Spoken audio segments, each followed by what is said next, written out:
Well, Jessica, welcome to the Claima Stories podcast presented by Vista. We can't wait to get into your story a little bit. Can't wait to talk a little bit about your journey across cosmetics to starting your brand to navigating pandemic and motherhood and all these different things that the journey you've been on. So I'm excited. How are you doing?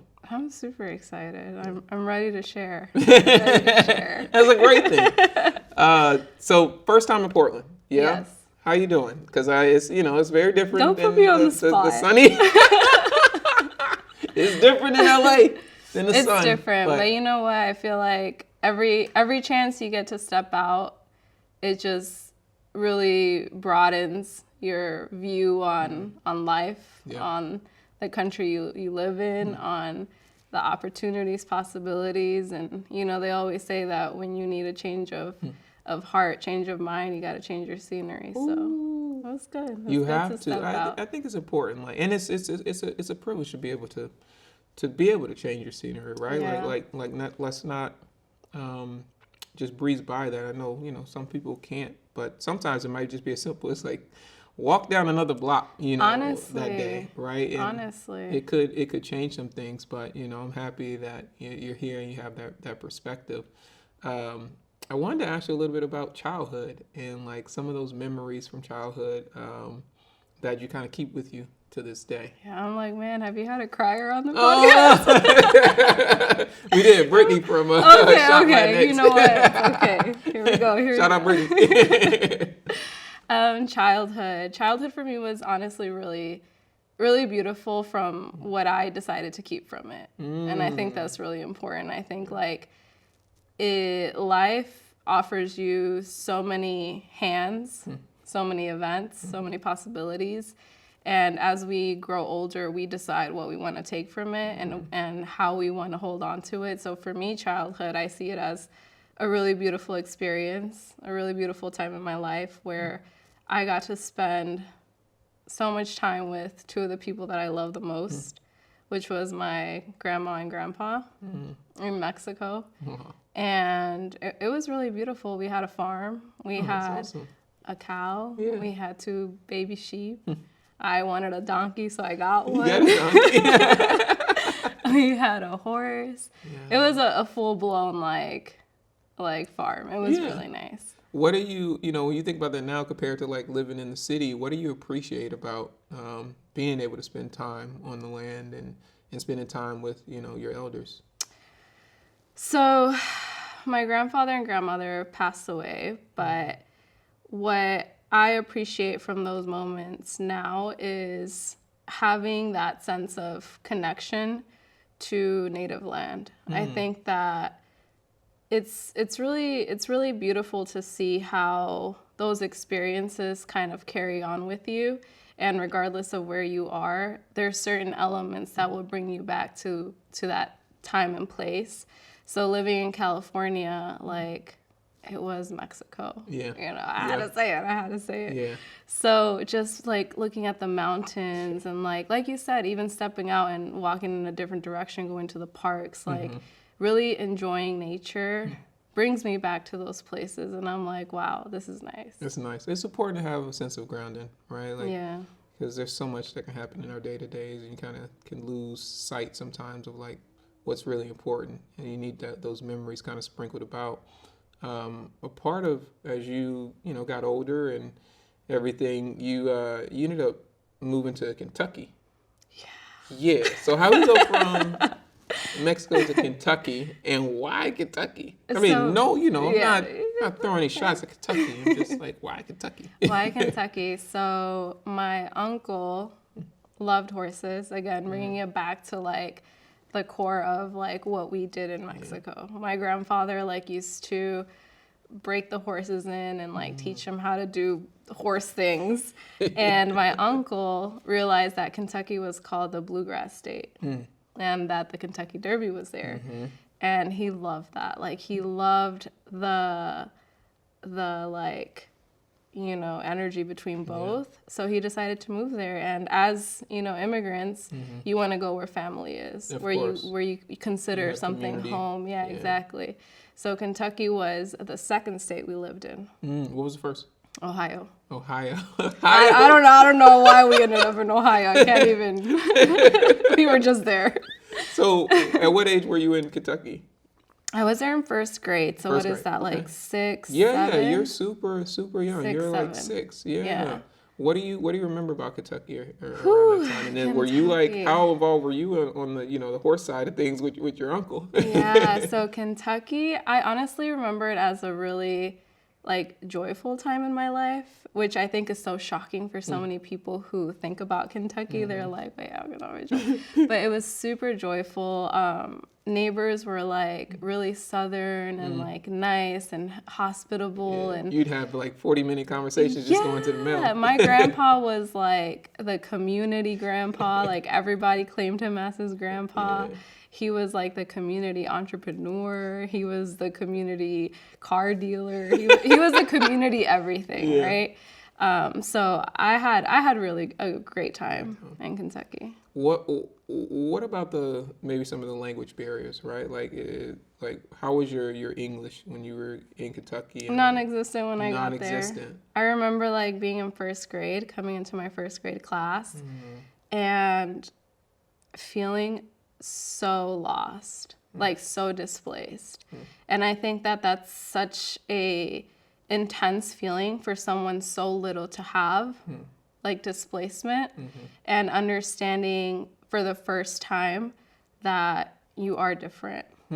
You look different. You eat different food for lunch. Oh, yeah. Like, not the lunch trauma, you know? What you was pulling up to lunch? Not the tortillas. Like, I'm like, Mom, can I just have a sandwich? And now you're like, now proudly, I'm like, I don't want no sandwich. But, it's such a strong feeling to have. So, like, to be able to, thankfully I had such a great mother that truly always made me feel like, you are beautiful, you are accepted, even though you're different, like, you're gonna enjoy it in the long run. Yeah.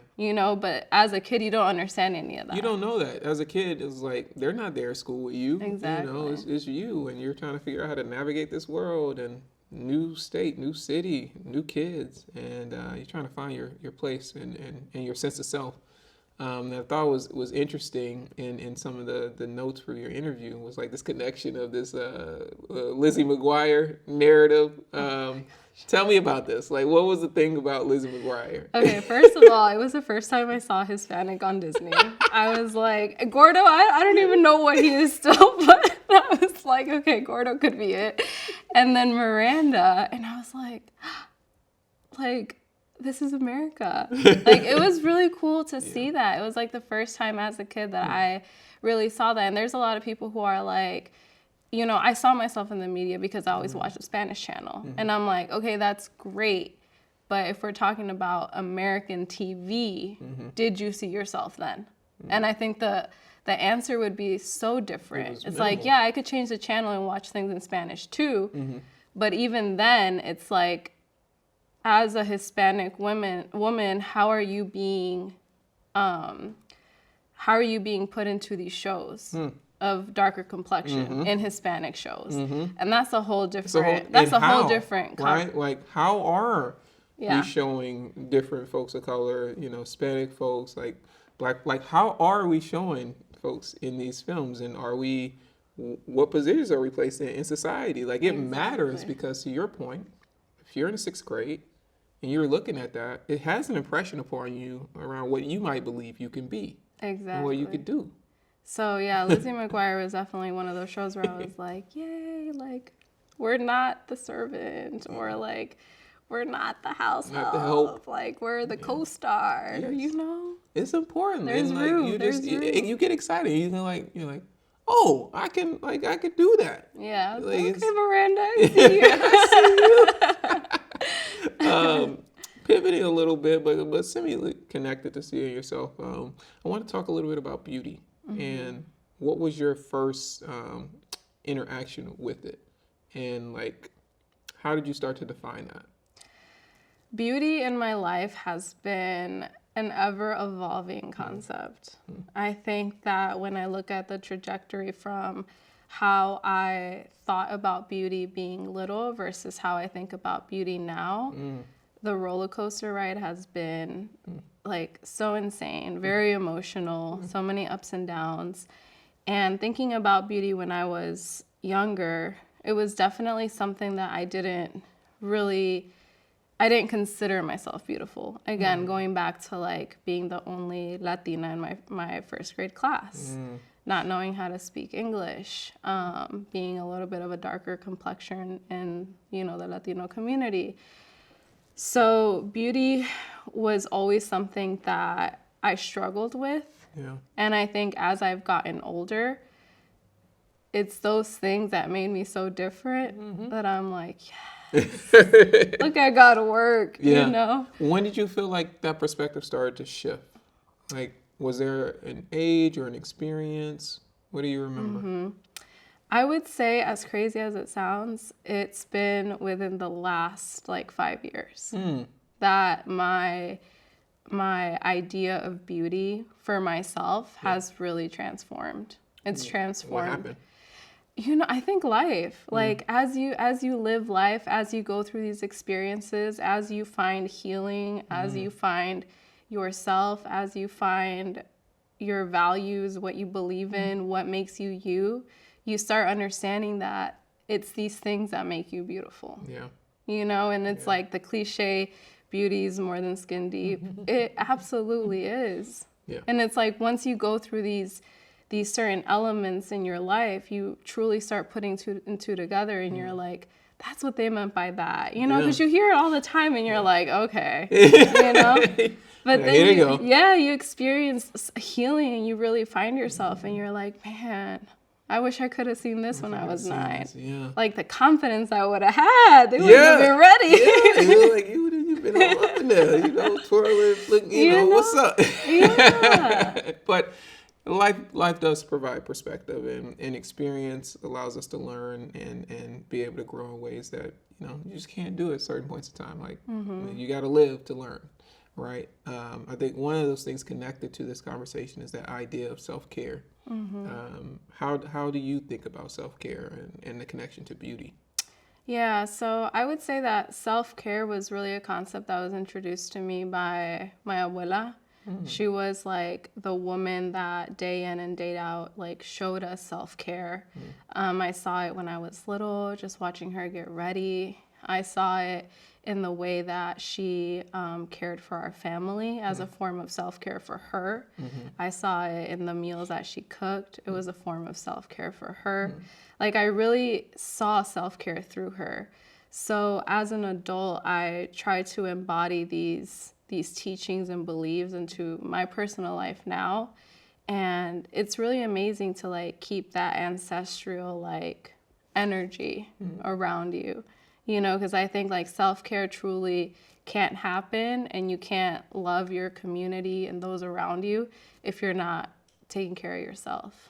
It's hard. And a lot of people struggle with that fact, and I think it's important to remember, like whether you're entrepreneur, creative, whatever, leader in an organization, whatever, how can you lead people if you yourself aren't okay? Yeah.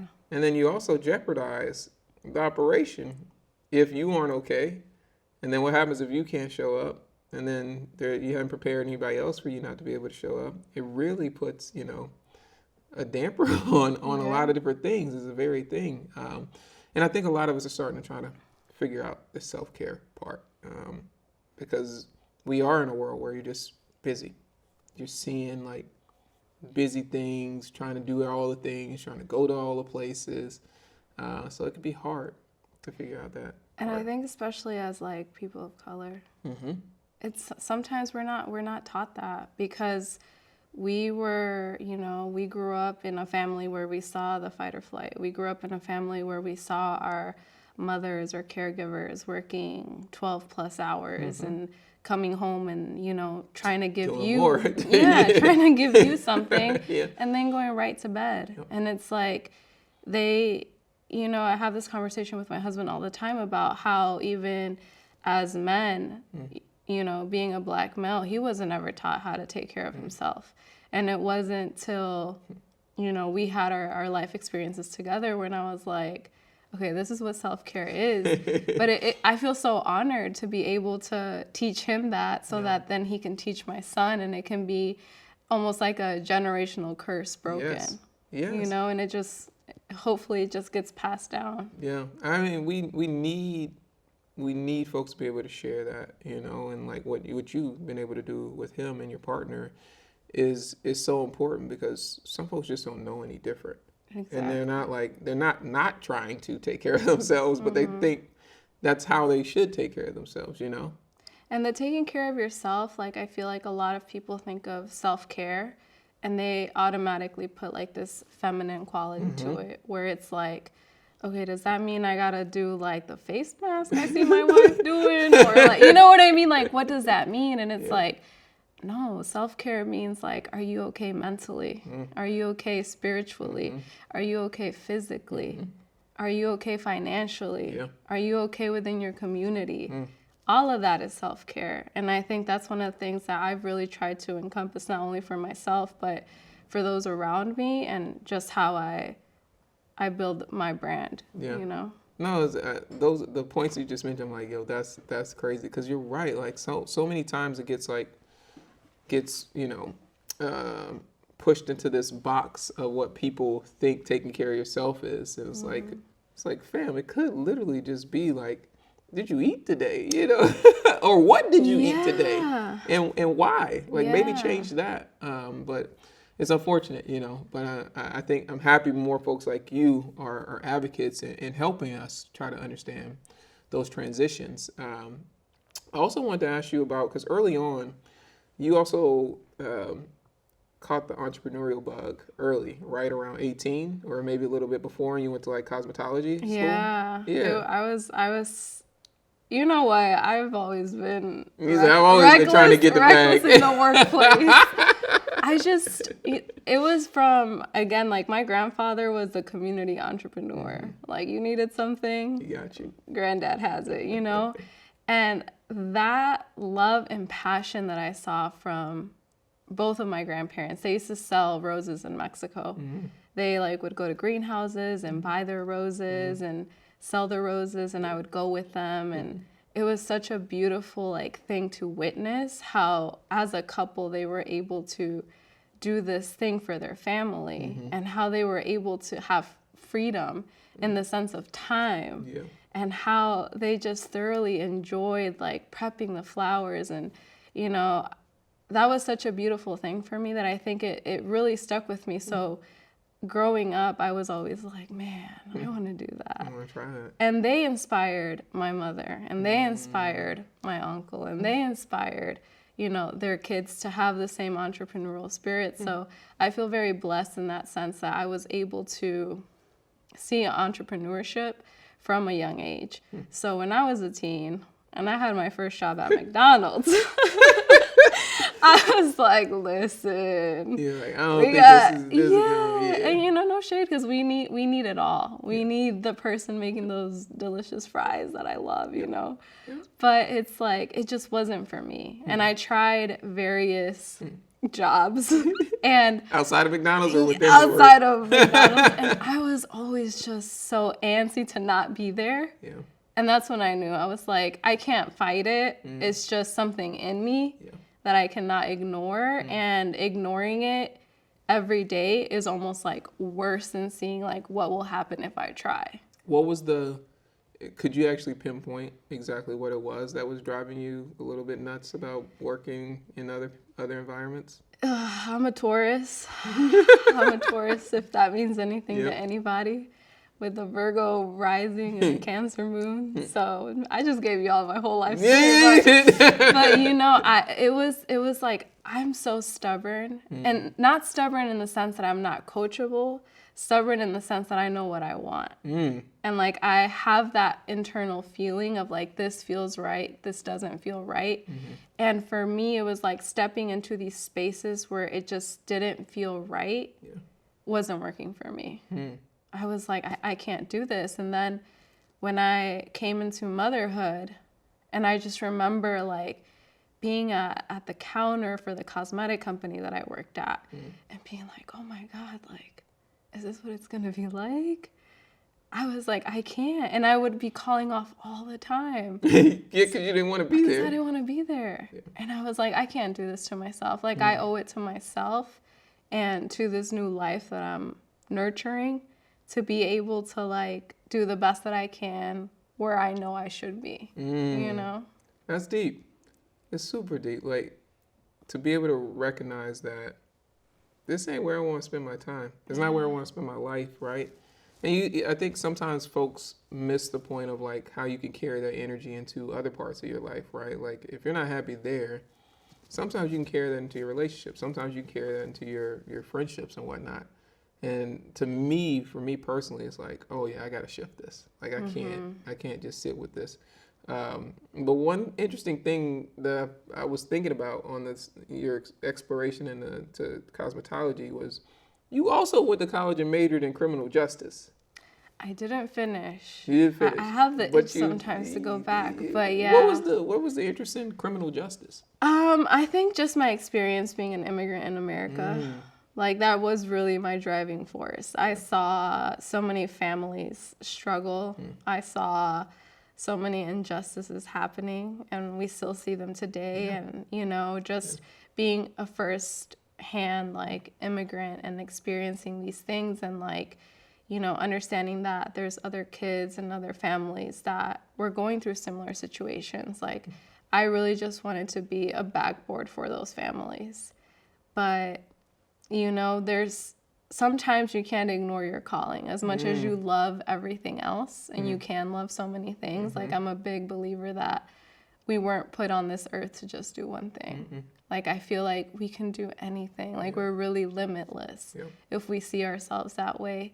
So for me, I think because I looked up to my grandmother so much and really learned so many things from her, beauty was almost like, it was just a natural thing. Like, I was the kid, like, being super annoying, asking you if you could let me do your hair, you know? It's like, you're coming over, I'm going to do your hair. Yeah, the whole thing. I had, like, the doll heads, the whole thing. So for me, it's like, I love that aspect of it, but I knew my calling. Like, I knew what it was meant to be. It's hard to ignore it when you know. Yeah. Right? Now, that would send you on a path where you would end up landing in NYC at some point, right? Ooh, yes. So Ohio, Kentucky, NYC. What year were you in New York? In New York, I was there 2011, 2012. So things have gotten better. We kind of transitioned out of the recession. And you're in New York. What was so transformative about? Oh, everything. Like, if you've heard Alicia Keys' New York, I'm so sorry for butchering the song title, but you know that Empire song. State of Mind. Yep. Yes, that one. New York is just, you have to experience it. Yeah. Like, I think during the time I experienced it, I feel so lucky because the energy was really that song. Like, that song was New York. Like, she hit it right on the head with that song, you know? So it was just like, it was the first time I got to actually build a community of women who supported my dreams, who supported my artistry. It was the first time where I was like, I'm out of here. Like, I got to chase my dreams. Like Alicia Keys said so. It was that was like, you went there without, like, any friends or family. It was just me. I literally stepped into my mom's office one day. I was working with her at the time. And I was supposed to be doing, like, time cards for her. And I was on Yahoo. That tells you how long ago this was. I was on Yahoo and saw, like, an ad.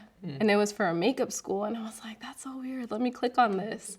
I clicked on it, and everything was just like, you got to go here. And the enrollment time was coming up. So I printed out the application, went in my mom's office, and I was like, Mom, I'm moving to New York. And she was like, first of all, why are you on the internet? Right. Yep. I'm like, forget about that. What you doing? Forget about that. I was like, I need $100. I got to submit my application. I'm moving. And I started crying. Like, it was just an emotional time. She was like, you know what? If you feel the same way tomorrow, let's talk about it then, get these time cards on. I was like, okay. I like went out, I was like wiping my tears. Why were you so emotional about telling her that? Because I knew that's what I was supposed to do. It was like, sometimes you just feel it. And it's like, I really believe that when you get that little feeling of like, oh, I'm supposed to do this, you should go for it. Because if you let it burn out, you know? It's hard to recapture that feeling. Yeah. Like, that's happened to me, I don't know, maybe like when I was in my early 20s. And I really felt like I had found something that that feeling that I hadn't felt before. And I just didn't know what I had. And I walked away from it. And I always said, if I got that feeling again, I would fight tooth and nail to keep it, because you realize how rare it is. Like, everyone doesn't get to always feel that way. Yeah. You know, circumstances or choices we made makes it hard to access a lot of that. So I can understand what you're saying about that. Yeah, so it was just this little magical moment where I was like, I'm supposed to be in New York. And I even felt homesick. And I had never, like, I've been to New York one time before that, but I felt homesick. And I was like, can you feel homesick for like a place you've never lived in? I thought I was going crazy, but that's how you know, like, that's how I knew that I was supposed to be there. I was like, it just feels right. Feels right. It feels right. So what all were you doing out there? You were going to school? Going to school full time. Full time? Yeah, okay. Full time. And then I was like, let me help my mom out with these bills. Yep. Let me get a little job. Yep. So then I started, just freelancing as a makeup artist. Okay. And the Victoria's Secret's fashion show was my first job. Ooh, your first job was Victoria's Secret fashion show? I can't believe it. I was like, wow, this is amazing. Yeah. It was such an eye opener. As a kid of an immigrant, you're sometimes not exposed to these different job titles that you could have. I feel like the mentality is become a doctor, become a lawyer, become a nurse, become something that's like acceptable by society.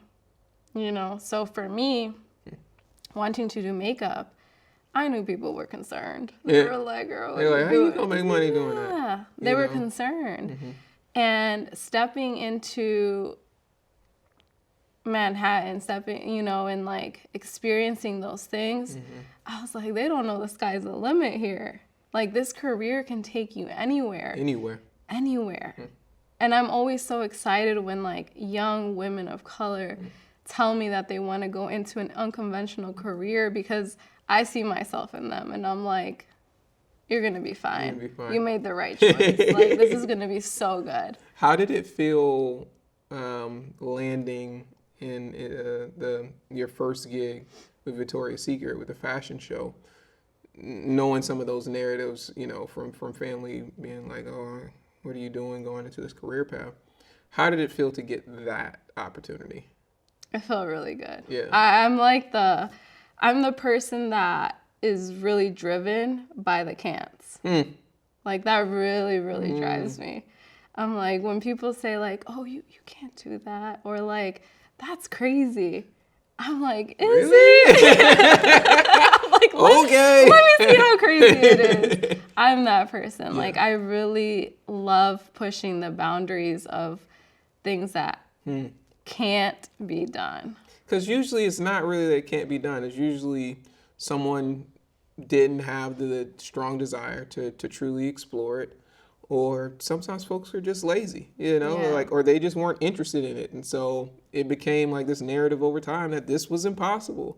Or they don't know. Yeah, and it's like, because they don't know, that means somebody else can't find out. Right. I was going to say something real funny. Like, inappropriate. Hey, we here for it. That's the saying, we're going to find out. We gonna find out. We gonna find out. I'm like, that's what we live by. I love it. So, how long were you in New York? I was there for about like a year. Okay. I would say like a year and a half. Okay. Yeah. Did you, any other influences while you were there? Like, did you get to like explore some of the art scene, culture scene, music, any of that stuff while you were there? This was like, Instagram was just coming out, right? And I had just discovered the power of direct messaging. Like, wow, what a time. What a time. Everybody was literally at your fingertips. Everyone. And I feel like it was just such a great time to start a career in what I was doing because of the new tools that were coming out to help young creatives kind of like explore those career paths. So while I didn't dive into like a lot of like subcultural things just because I was so focused on being the best makeup artist there ever was, I feel really lucky to have been able to build such amazing relationships with individuals like that I met in New York and really explore my career. I feel like if you're gonna be a makeup artist, like you have to do it in New York. Yeah.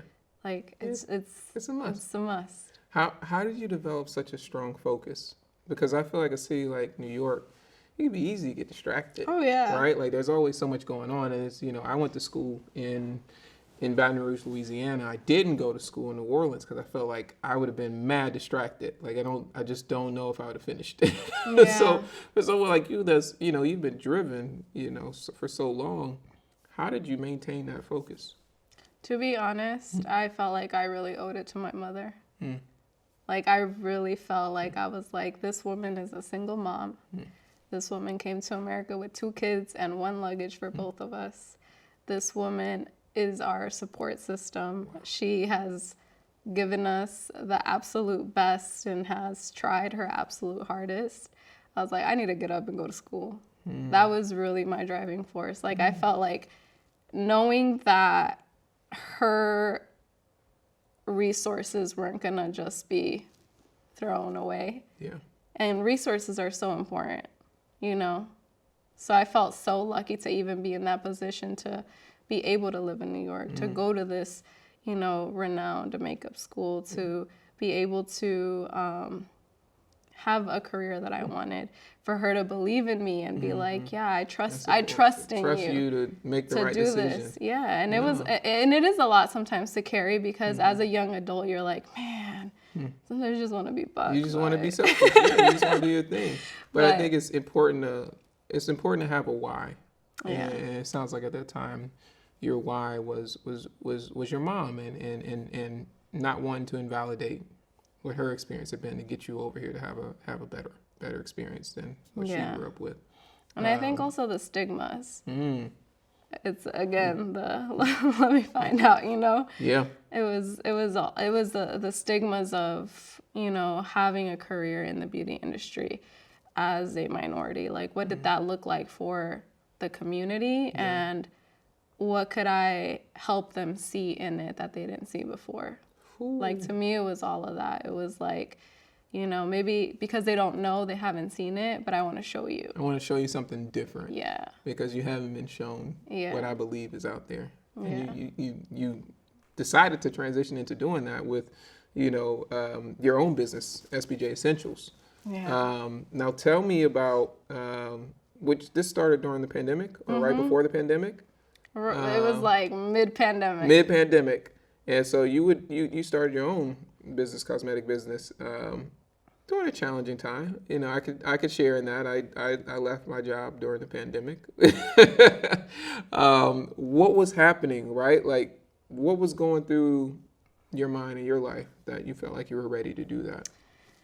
I think it was such an interesting time for so many people. For me specifically, I think that it was really hard being at home all the time. And it was a time when I truly got to know what was important to me and what was getting me through these times. And self-care was one of those things that really made me feel at ease despite the chaos that was happening in the world. And again, it's because if you're able to pour into yourself, you can pour onto others. Yeah. And having my husband and my son and, having to be there for them 24/7 was a lot. It was a lot. Yeah. So I knew that I needed to take care of myself. And it was like that sense of taking care of myself that really re-energized me during a time when you're like, I don't know what's happening. I don't know what's happening. I don't know what's going on. And yeah. as a makeup artist, it was a time when like people don't want you to touch their face. Yeah. My job was almost like extinct. And I was like, oh my gosh, this is all I've known. All I know is how to be a makeup artist. And now during a time when it's a little ick to touch people, like what am I going to do? And that sense of self-care was something that I really like enjoyed. And I was like, I want to share this with other people. Like, I'm sure if I'm going through moments like these where, I find refuge in self-care, I'm sure other people would want to hear it too. They have to be going through that. So what was that? What was the process of going from just makeup artist to starting to develop product? That was really, really hard. Like, I remember calling my mom and like crying and being like, I don't know why I'm doing this. Yeah. I thought it was going to be so easy. And like, it was really hard. But, the company, I think because it was built during such a tense time and during a time that what you were building truly mattered because you had so much time to think about it. I feel like it's such an intentional project for me that no matter how many tears I shed, how many calls I, give my mom, how many, complaints I'm telling my husband, because I'm so attached to the story of why it was created. And, there's nothing that can kind of stop it then. Yeah. It's kind of like, it's meant to be. Yeah. Right. Tell me about starting a business, being a mom, being a partner, being a wife, spouse. How did you balance those things? I love that word, balance. It's like one of my favorite words. Does it exist? Okay, here we go. No. I've realized that balance happens naturally. It's not something that we have to create or force. Living itself creates balance. And when you're living the moments that you're in, fully immersed in what you're doing, the balance will come from it. I think a lot of the times as humans, we're so caught up in like, I gotta find balance. And it's like, balance is happening all around you. From sunny days to the next day it rains, that's balance. From, good times to bad times, that's balance. And I think it's how you move through those spaces that really helps you understand whether you understand that or not. Yep. It's like, how are you moving during the ups? How are you moving during the downs? So that you can be in balance. And I think being in balance is more important than trying to find balance. Because when you yourself are centered and you understand your purpose, and purpose is another word that I feel like scares a lot of people, but purpose can mean so many things. It can mean a lot of things. So many things. And I think at the most part, it just means it has meaning. You know, like it's rooted in something. It doesn't, you don't have to blow it out of proportion and feel like, oh my goodness, I don't know what. Yeah. It's like sometimes it just starts with like, what is the intent? Yeah. So for me, like my intent is to win. And I think that if I move as a winner, the balance itself is gonna be there. Right. I'm not saying it's an easy way to move because you have to be intentional with the way that you move. And it's like, as a wife, as a mom, as an entrepreneur, there's so much that goes into it. But it's like, okay, what's my goal? My goal is to win. Yeah. To win in my relationship, to win as a mother, to win as a business owner. So how can I move that way? Is it, getting flustered because my husband isn't doing X, Y, and Z, or is it getting... Why you put mans on blast? I know. He's going to watch me like, why you got to put me on? Is it, getting upset that my son's like not doing what he's supposed to be doing? Is it getting upset that my business is not where it's supposed to be? Or is it figuring out a solution to all that? Yeah. You know what I mean? Sometimes you can't, like, it's not a, why is it happening or that is happening. It's just like the fact that it happened.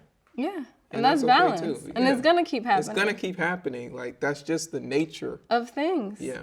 Things happen. They don't happen always to you. They just happen. And you can decide what that means to you or what it doesn't mean to you. Like, and you know, like they say, like, nothing blooms all year. We're going to have dry seasons. There's going to be days when you wake up and you feel like a wilted flower. And that's okay, but it's like, are you going to take that day to water yourself? Or are you just going to sit there and, like, be sad about it? Bars. Like Jay-Z. No, but it's true. Like, you have to be able to have perspective. And I'm not saying, folks, that you can't go days where you may be down in the dumps. But I'm saying don't stay there. Like, you can have an opportunity to water yourself, as you said, because everything comes back around, right? Like, you just got to put effort into that. When you were, you described the product process as being difficult, and I want to ask you about some of those first products that you were working on.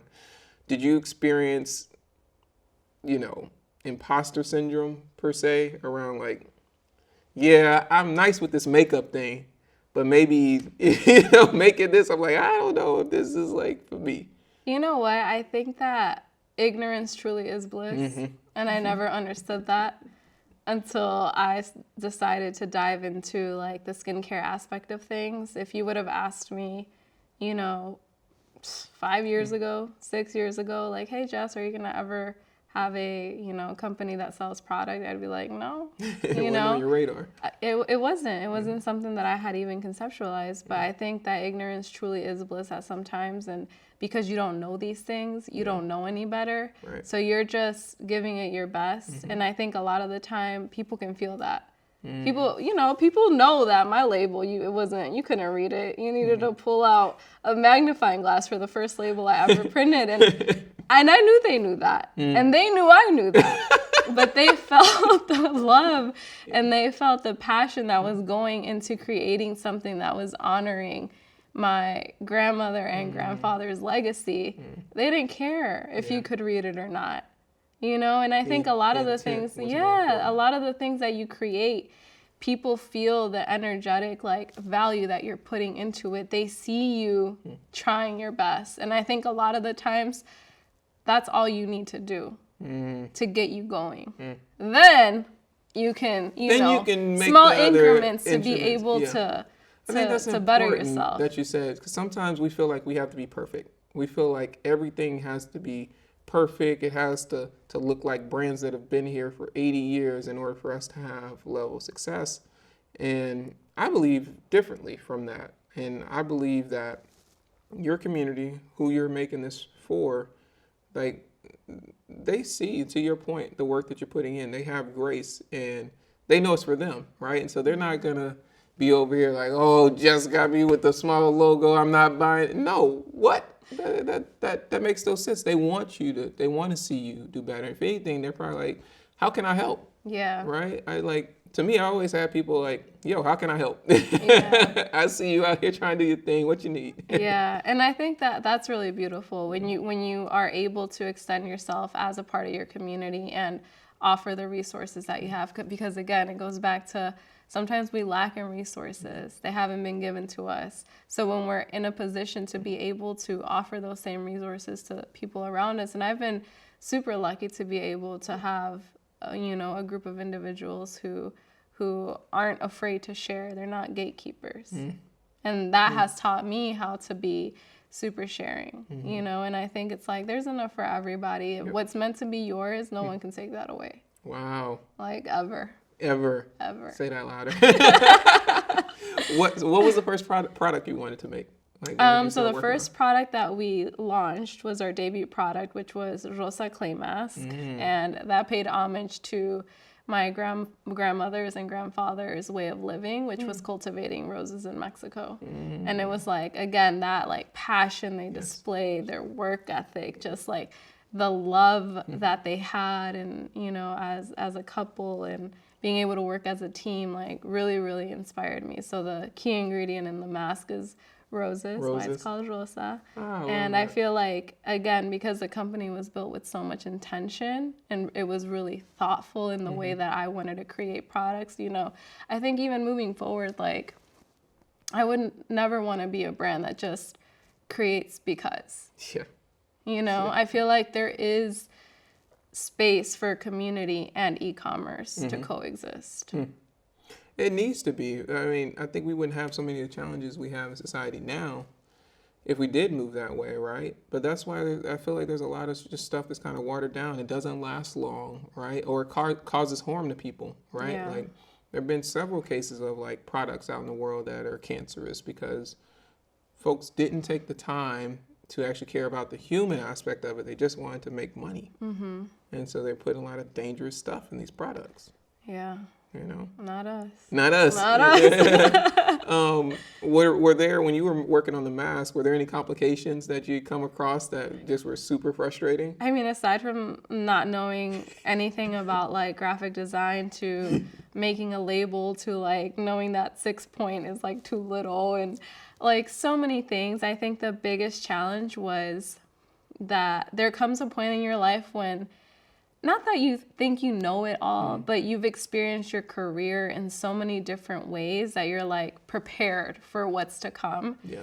Diving into the cosmetic side of things, I didn't know how to formulate. I didn't know about like inky names of products. I didn't know about like percentages and like the chemistry. This is when I was like, I should have paid attention in chemistry.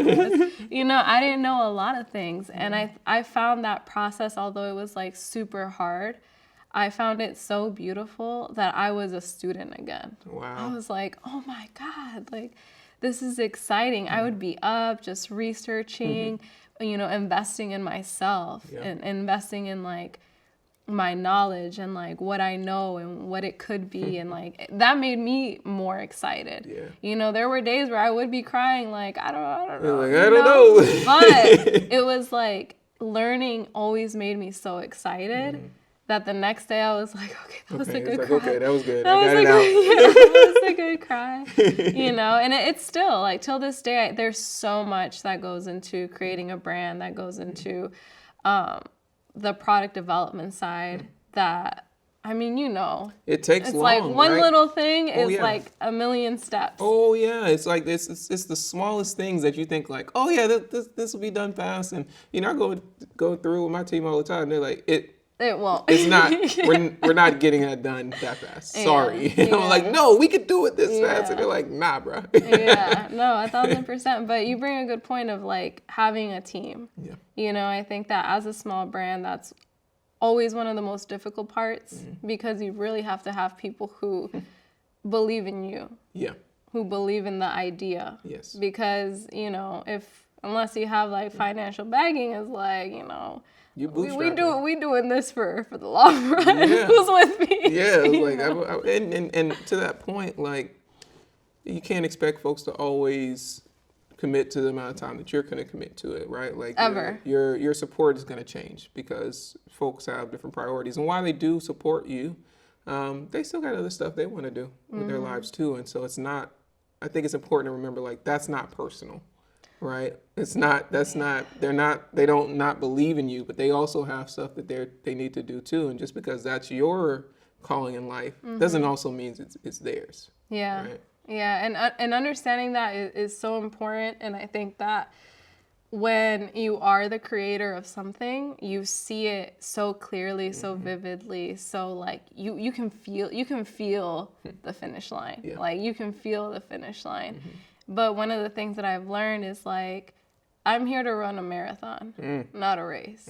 You know what I mean? It's like, I know it's going to take a little longer, but I know that I'm going to be so proud of the decision and the way that it was built that at the end of the race, instead of feeling some sort of like guilt or sadness because I didn't do what I wanted to do, it's going to be a different feeling. Totally.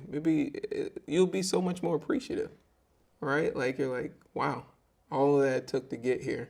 Yeah. It just means so much more. When you think about this space, how important to you is it from a visibility and representation standpoint? Because we talked a little bit about coming up and like Liz McGuire. But when you look as an adult and you think about being a mother and being Hispanic and being part of the Latinx community, does any of that start to inspire or motivate you? All of it. All of it. I feel like that's a big why in what I do now. I think that as it's gotten better, I think that this year Latinos really had, the past year and a half, we really had our come up. And it's been so beautiful to watch. Like, I was like, I'm still like in shock, thinking that we really had a glow up, and it was like, wow, like people are really seeing the beauty in Latinidad. And I think for me, there's still so much growth in the fluidity side of things, because every race has almost like the stereotypical things of what that race looks like, and I think that I'm really excited that I'm creating a brand that is Latina founded, but looking at it, you're still a little confused because it's not showing you what people want you to show. It's showing who we are and what we can be, and the diversity in that. While I love La Virgen de Guadalupe, I don't have to have that on my product to be a Latina founded brand, because there's so much diversity in who we are. It's like, I grew up in a Black neighborhood. My husband's African American. I grew up in a Hispanic family. I had a bunch of friends that were all kind of ethnicities.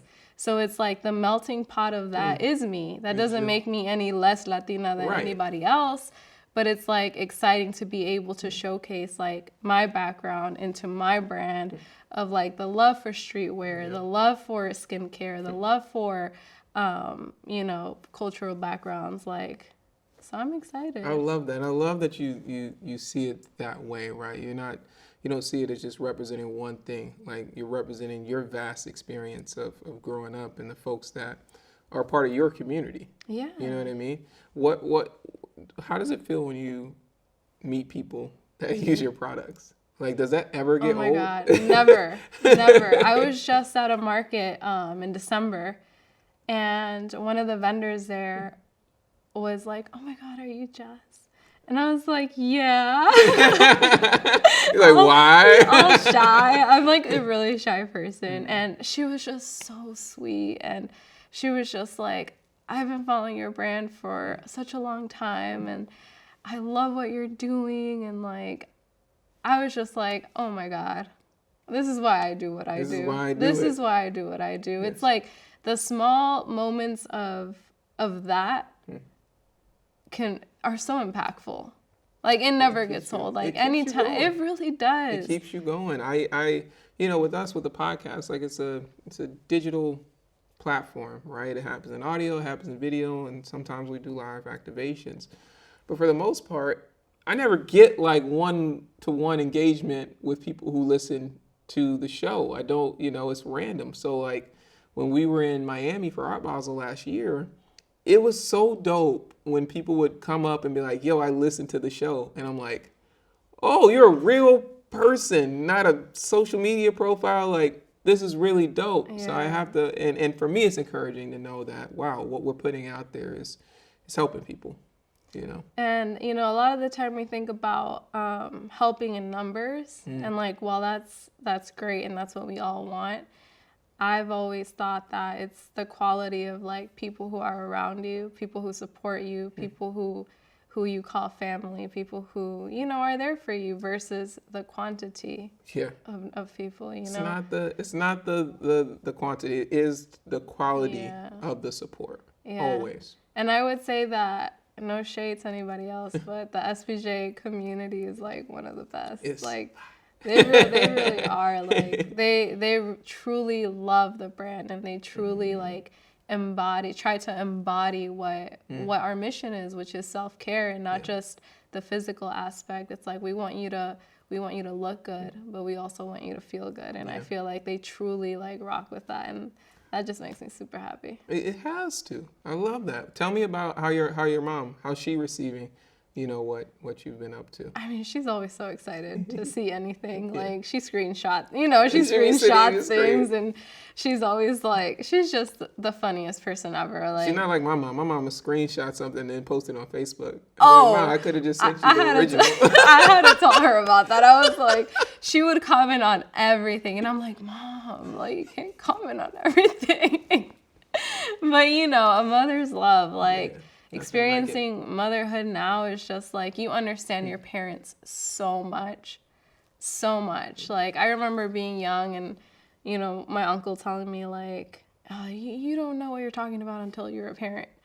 And it's like, I was always like, eye rolls, like, yes, I do. And while we do know what we're talking about, becoming a parent is just like such a shift. And you understand so many of the things that they were trying to tell you for so long. And then you're like, dang, I'm sorry. I'm sorry. I'm going to get there when I have kids with it. Right now, I'm going to keep acting like I don't know what's going on. But it's funny. I've heard that. It's like, one day you'll get it. One day you'll get it. What's your ultimate vision for SBJ Esntls? Like, what are you... And you kind of already mentioned it. Like, you're like, I'm here for the long term. Like, I want to see this. But if you can give us a look at what that vision looks like, what does it look like? That vision for me, I feel like it really comes down to creating something that I'm proud of and that I feel proud building. And I think that there's so much room for capital with Latin businesses, like, we are in the millions in this country, and our buying power is surpassing every other minority group. And the trillions. And I want to see that being represented, not just on my e-commerce store, sbj-esntls.com. You better plug it. But also at, like, major retailers, because I know that what I'm creating is something great. I know that people will benefit from what we're doing. So I feel like I want to see it like worldwide. I love that. As you've been growing, I know you're growing and learning different things. What advice would you have for other entrepreneurs coming up that want to do their own thing? Maybe they want to get in cosmetics. Maybe they want something completely different. What advice would you have? My advice would be, don't be afraid to share your story. There was a quote by Taraji that, I'm sorry if I say it wrong, but it was like something like, just because I didn't go to Harvard doesn't mean I don't have a story to share. And I was like, so true. It doesn't matter what your background is, what people consider elite, what people consider socially acceptable. Everybody has a story, and when you really hone into that, but really hone in, because you could do what somebody else is doing because you feel like that's your story too. But I think when you take the time to actually self-analyze yourself and see like who you are as a person, the real story will come out, and that'll be so different than everybody else's. And authenticity is just something that people can never, duplicate. Nope, cannot duplicate that. Yeah. Oh, Jess, thank you so much. It's been great learning more about your journey, learning more about SBJ Esntls support. And we can't wait to see how you continue to grow, and I know you're gonna reach your goals, and I just really appreciate you for stopping by. Thank you for having me. Of course.